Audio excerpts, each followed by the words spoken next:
Well, each year, walls of flames and smoke race through our forests, destroying homes, habitats, and threatening lives. And despite our recent rain, it has been a dry year. Now, normally at this point, we'd have about 7.5 inches of precipitation. This year, a little more than 4.5. And that missing 2.5 inches could lead to a dangerous fire season. KXLY 4's Jeff Humphrey joins us now live at Riverside State Park with a look at just how dry the conditions are. Jeff? You know, Nadine, the scattered showers that we've been getting, they have been wetting down our natural areas. But if you dig down below the surface, it's very dry and very dusty. Fortunately, the Department of Natural Resources is now doing a lot of training and passing on some very important firefighting lessons to a captive audience. There are no hydrants in the backcountry, and so if you want to put out a fire, you have to use hose instead of hoses. Crews don't drown the flames.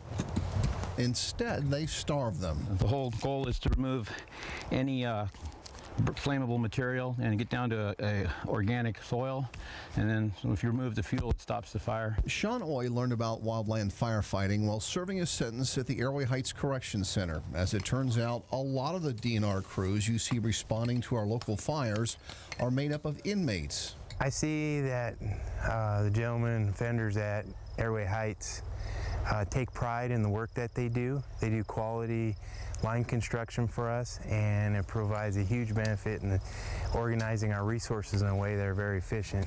In fact, inmate fire crews are a bargain for taxpayers. They earn just 62 cents an hour, and before offenders can spend that money on themselves, they have to pay off their fines and stash some of it in a savings account. Because when you release, obviously you're going to need some money to survive, and that mandatory savings account is going to be there for them to pay, you know, a room, a place to stay, food, whatever that they may need when they do release. And this may be the summer that cash-strapped inmates have been waiting for. A recently revised forecast calls for an early breaking fire season. Originally, we were forecasted to have an average fire season, but currently we're running 2 to 3 weeks ahead on our normal fuel models. And so we would expect to see, if the rain stops, fire season escalate pretty quickly. And that is another benefit of having inmate firefighters. It doesn't matter if there's a fire call at night or on the holiday weekend, these prisoners are always available to respond. Well, Jeff, you know, putting those saws and Pulaskis in the inmates' hands almost sounds like a prison break waiting to happen. What do you think?